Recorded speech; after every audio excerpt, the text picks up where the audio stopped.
આજે અંબાજીની અંદર ખૂબ જ મોટી સંખ્યામાં માતાજીના જન્મ દિવસની ઉજવણી કરવા માટે બહુ જ મોટી સંખ્યામાં બધા લોકો ભેગા થયા છે।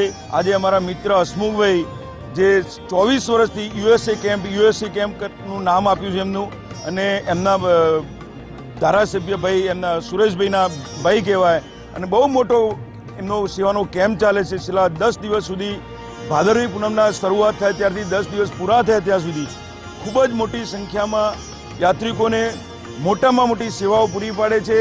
અને આજે એમની ઈચ્છા હતી કે આજે માતાજીના જન્મદિવસની ધજા પણ ચડાવીએ, તો એ અને એમના ધર્મપત્ની પણ સાથે આવ્યા છે અને માતાજીની આજે ધજા ચડાવી રહ્યા છે।